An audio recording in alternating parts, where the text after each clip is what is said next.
it creates inequities in health and fitness. So when people have negative experiences, and this can be anything from being worked too hard to assuming somebody's goals to not listening to what their goals are. Let's just say we'll call those microaggressions. And so when somebody continuously, like your sister, has to go into those spaces and deal with that, then it just becomes like, I don't even want to anymore. So now we've got an industry that's there to help individuals gain better health and fitness that's actually pushing people out.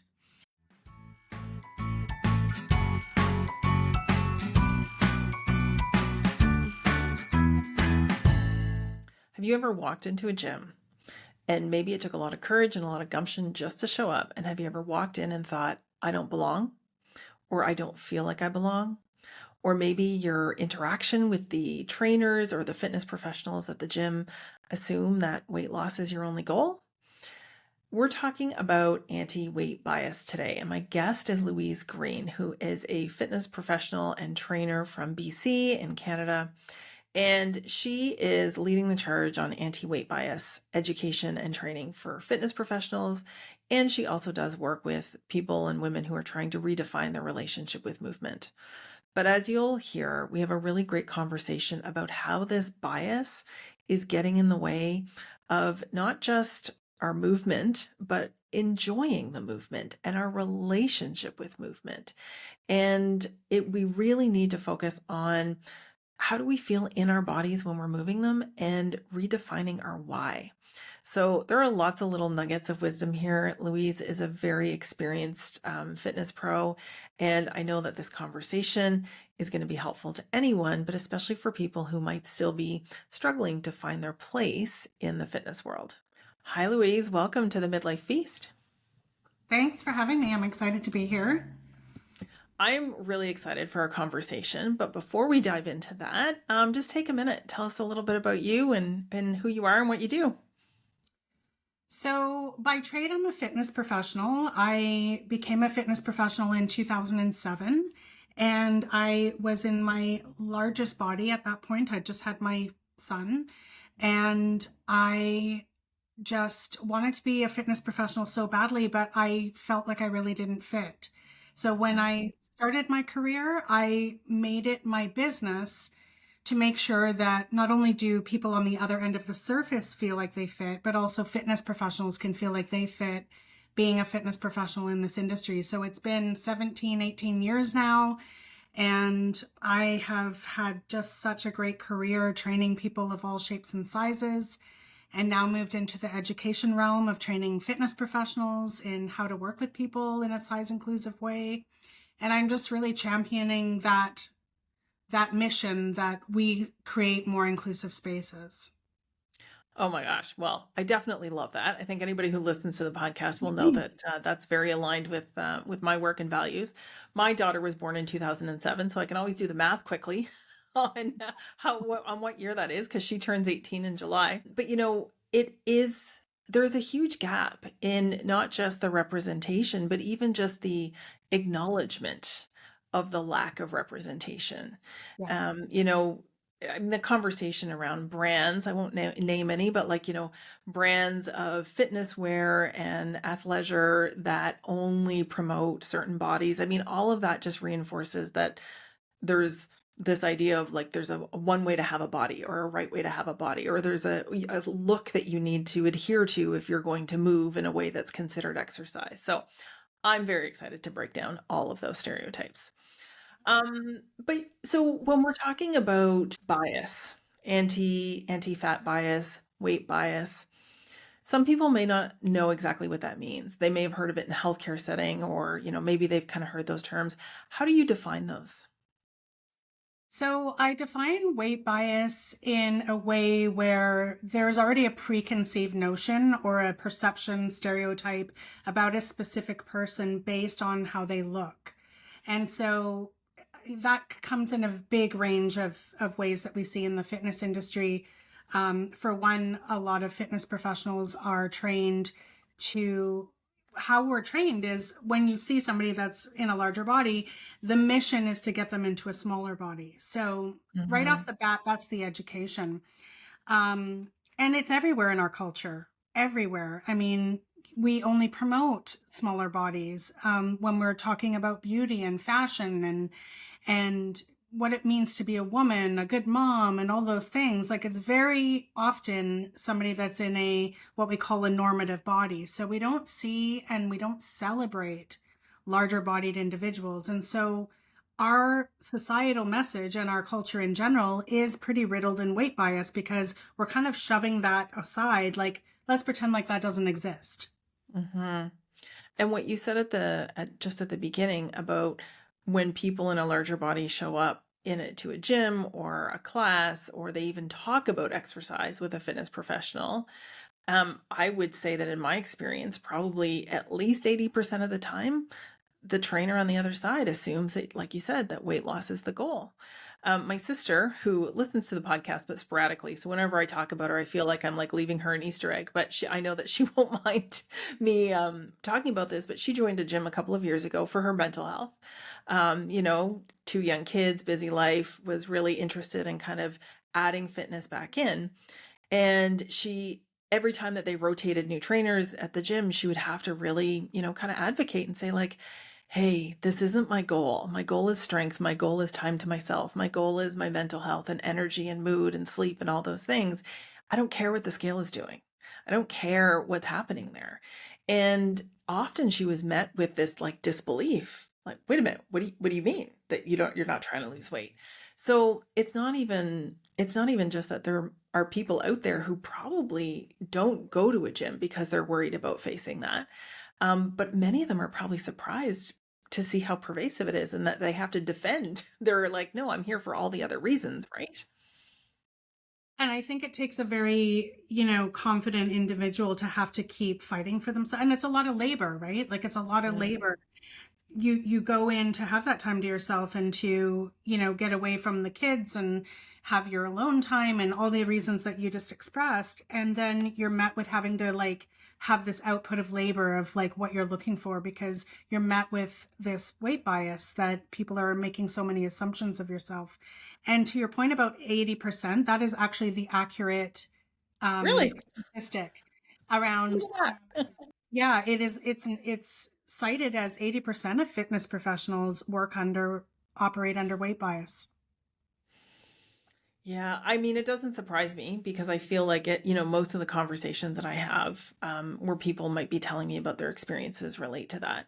But I think the other thing that it does too is that it really reduces the role of a fitness professional to this one thing, that they probably feel like, oh, everybody who comes to me in a larger body wants to lose weight. So they may feel the pressure to do that when really, I think it would be valuable and meaningful to even the kind of their careers, their own experience of being a trainer, being a coach, to be able to not assume that.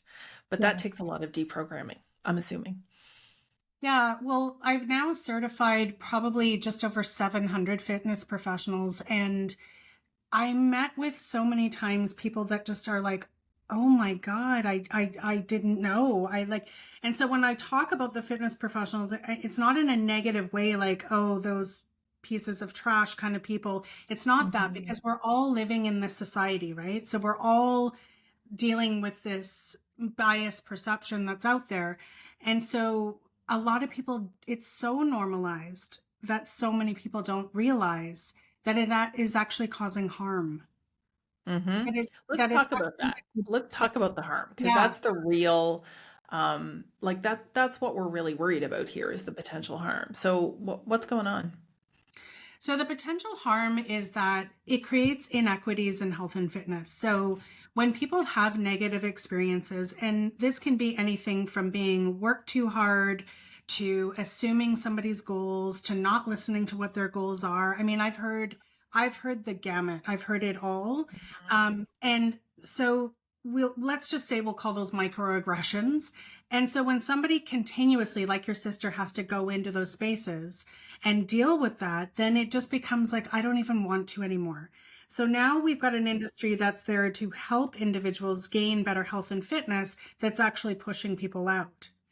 And so when people don't exercise, I'm doing a project with the UK right now where they've broken down the dollar amount that it costs the government when an individual in a larger body doesn't move their body. And so it's a significant amount of money over the course of somebody's lifespan.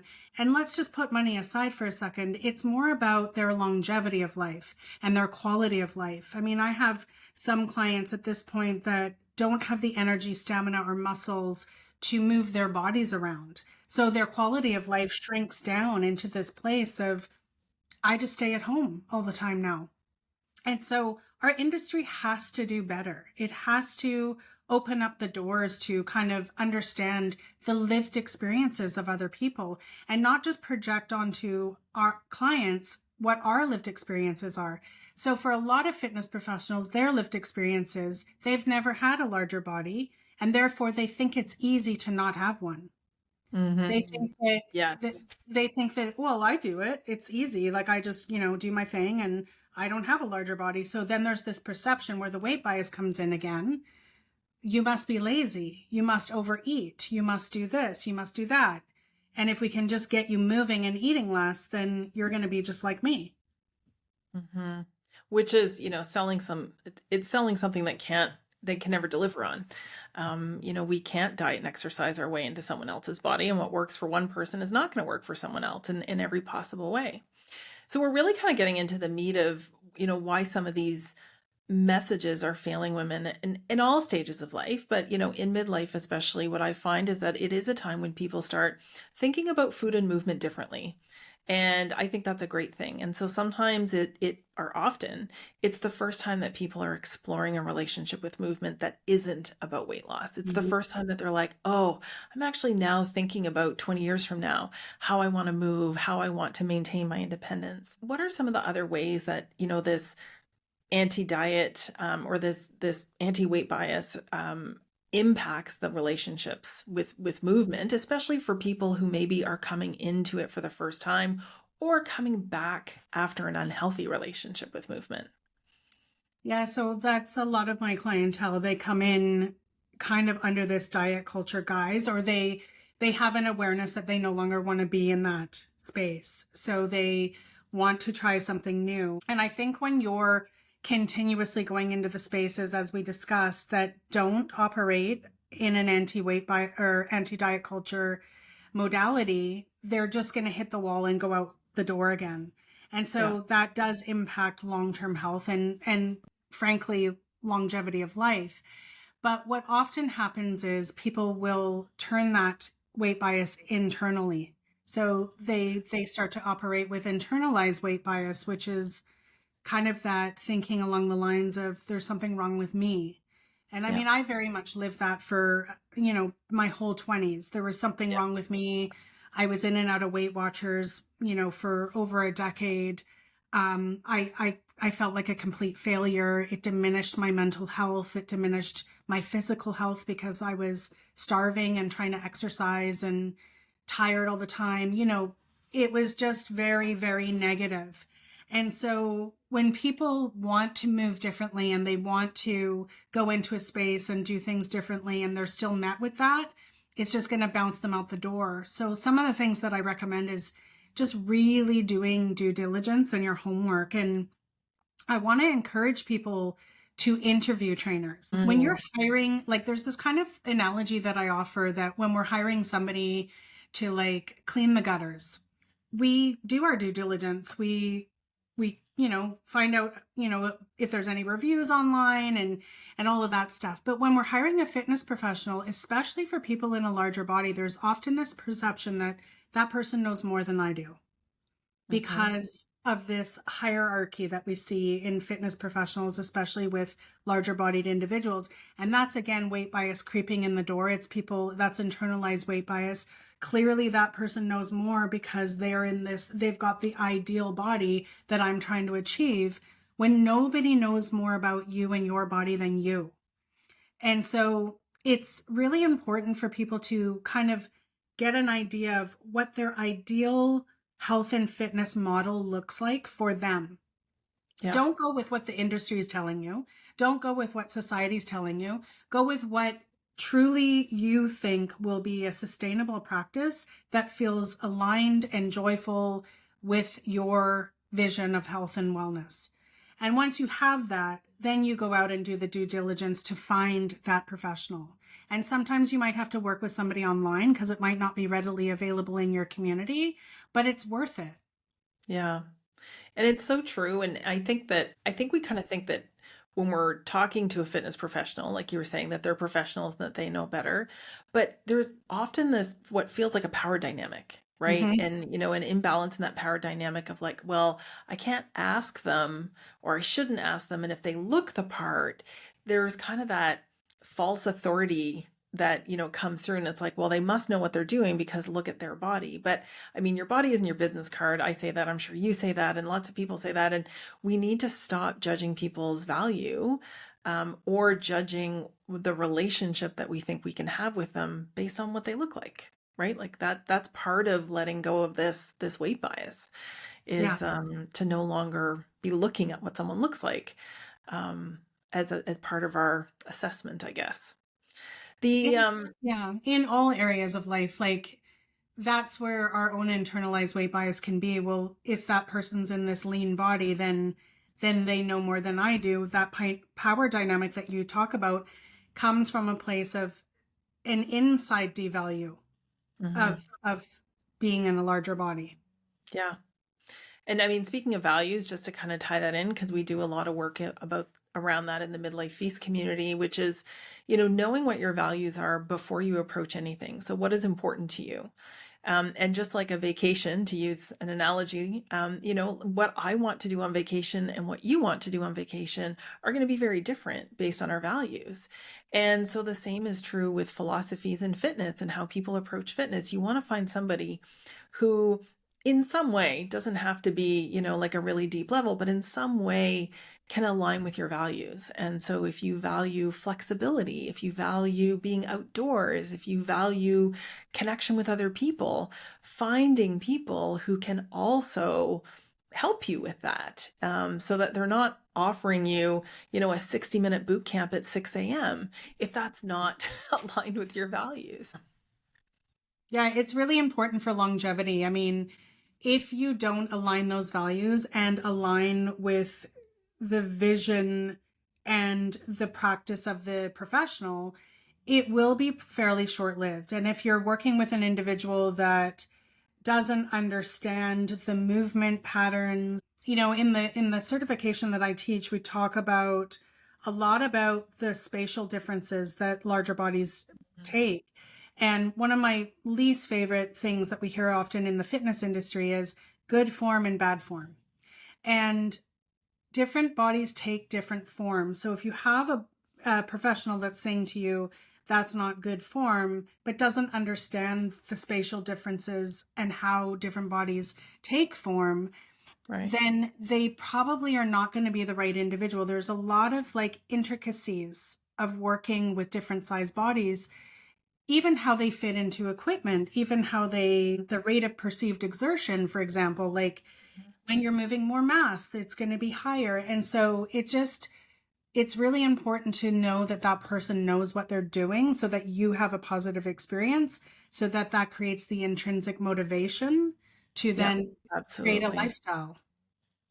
Yeah, and intrinsic motivation is the name of the game, right? I mean, we don't want to do it for external reward or validation. We want to do it because it feels good, Yeah. because we enjoy doing it or we want to do it. Kind of shifting gears a little bit and talking about how movement can help us to reconnect with our bodies.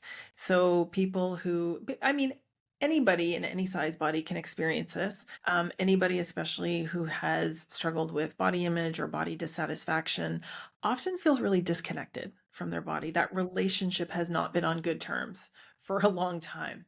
And so when we're trying to redefine our relationship with food and movement and our bodies, I think that the practice of having a movement practice can really help you reconnect. And if somebody doesn't understand what you're trying to do and they still think that you're trying to change it, it can feel like you're going in different directions. But what are some of the ways that maybe somebody who is coming into fitness for the first time or coming back to fitness or movement for, whatever reason, what are some of the ways that they can practice that body connection, that body kindness, that body respect, and in a way that feels like it's moving them in the right direction?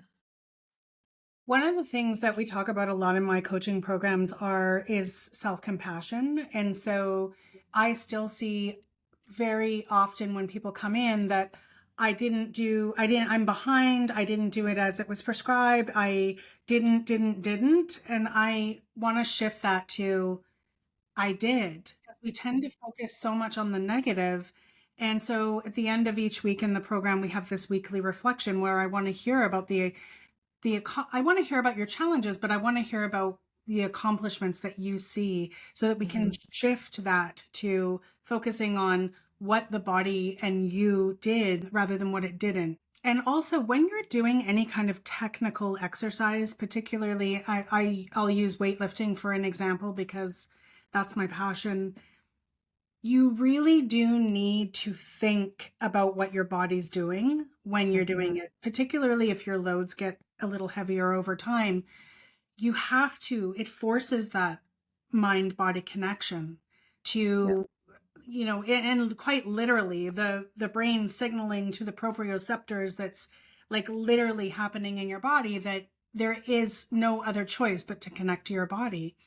And I think as people start to see success, and this is why the environment that you put yourself in is very important, because success is the key to everything. When you start to feel success, you start to feel like, wow, my body just did that.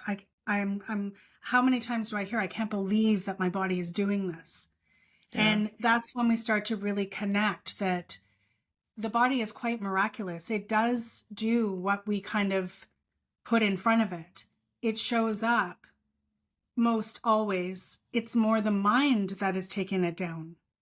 So if we Yeah. could get the mind on board in connection with the body, and physical fitness is a great way to couple those together to start to build that trust relationship. And so when we start to see success and we start to get that intrinsic motivation and we start to get, some consistency, that's when the trust comes in too. Like, I'm doing this.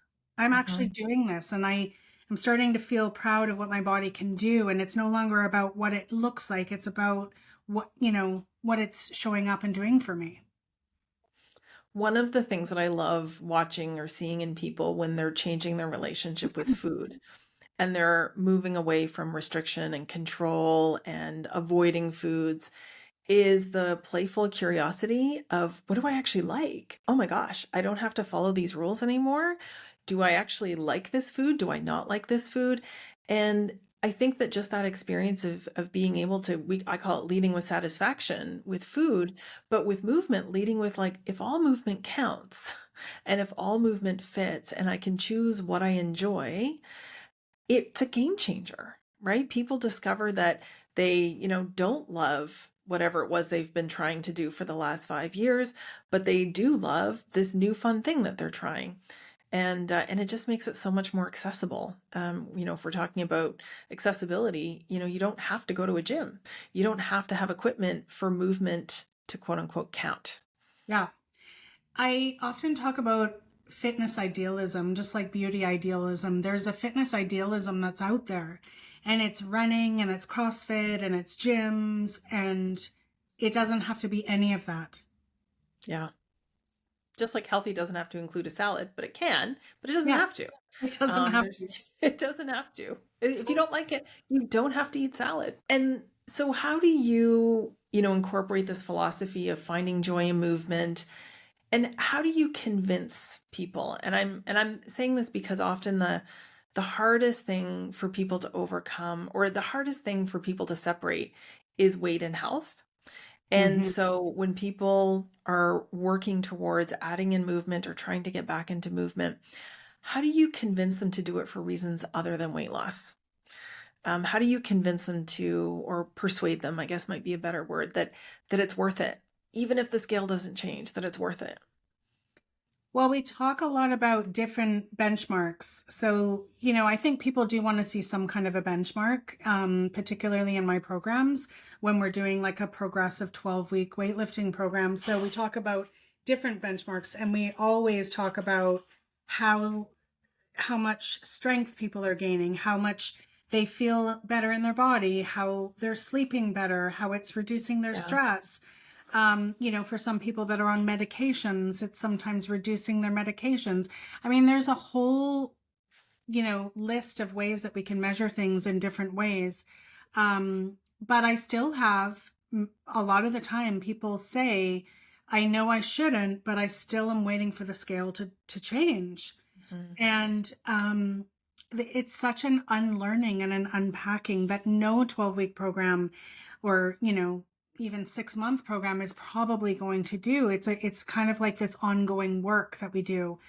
When especially when you've lived for so many years in that way, and you've grown up in that way. A lot of my clients have been put on diets as children, Yeah. Oh, and have to absolutely. deal with, yeah, and Yeah. have to deal with the trauma of that, being told at a very young age that they weren't, how it translated was this isn't good enough. So there's a lot to unpack there that I am not the only the professional in the room that should be dealing with.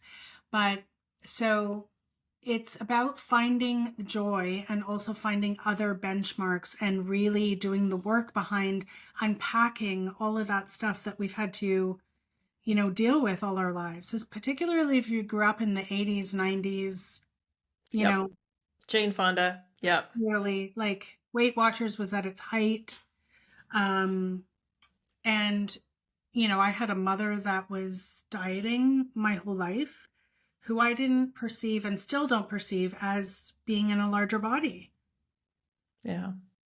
Yeah, I mean, the culture that we grew up in, I'm almost 48, so I assume that anybody listening to this podcast is on either side of that, give or take 10 or 15 years. But I think anybody who grew up in the 80s or 90s really was indoctrinated with the belief that you exercise to burn calories and you diet as part of that. Like diet and exercise, like they just went together, right? And if you weren't losing weight, it's because you weren't exercising enough. And if you were exercising and not losing weight, well, then you needed to tighten up your diet. So, like the two were inextricably linked.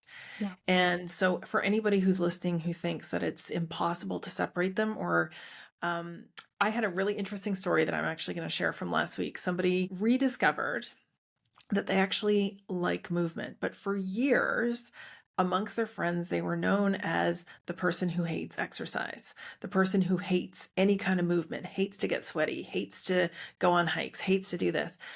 But she realized that she hated it because it never helped her lose weight, that she always felt like she was failing. And as we started to explore this, new relationship with food and movement, and we talk in my community a lot about just like lowering the bar, like 5 minute counts, all movement counts. She discovered that there were lots of things that she actually really enjoyed. And so it really is that unlearning, like you were saying, we call it undieting in my community. So letting go of the beliefs that aren't serving you anymore, but unlearning why they haven't served you as well. It's not just letting them go, it's unlearning why they haven't served you. A lot of what I teach to it, particularly to the fitness professionals, is if somebody is in it for the weight loss, first of all, exercise alone will never get somebody to lose weight. So as fitness professionals, I don't believe we have any business even talking about weight loss to people because Mm-hmm. it's out of our scope of practice.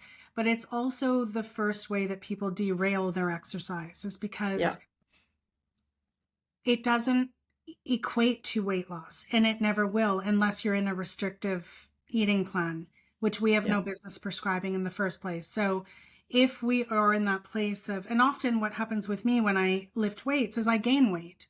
And Mm-hmm. so for many years, that was like, what's happening? I can't believe this is happening. Well, now I know that that's kind of a normal thing. You're putting on lean body mass, but I think that that is the first way to derail exercise, is it, and then it gets you into this loop, this Yeah. cycle. And I mean, that comes with the food too. That, I mean, I very much lived that, where I'd try to do the program, couldn't do it. My body doesn't want to be starving, and I would succumb to it and then go into a binge, right? And Yeah. then and the exercise was full on 5 days a week, 4 days a week, because that's what I thought I was supposed to do. And I couldn't manage it. It wasn't sustainable. So I would be in this loop for years upon years upon years. And think of all the apps and tracking programs that tell you to, put in your exercise so you can earn extra food. Like it's just, yeah, it has It's just crazy. I love everything that you have said and shared with us today. Is there anything else that you feel like is a really important take-home message for either fitness professionals or for anybody who is new to this or trying to redefine their relationship with movement? I think the biggest thing I want people to know, particularly women, is this isn't your fault. If you feel like you're a failure, we are kind of living in an industry, in a society that actually isn't setting everyone up for success. We Yeah, tend very true. to, narrow in on a particular person in the fitness culture vibe through the marketing, through the services. And I won't say all fitness professionals and gyms, but a lot of it is catering to a specific person. And so I think that we need to align our fitness industry more with kind of a medical industry rather than a beauty industry, because this is for joy. And when I say medical, I mean mental health and physical health. I think a Yeah. lot of times when we talk about physical movement, the mental health game isn't mentioned, and how diminishing being in a stuck cycle of failure, how damaging that is to somebody's mental health.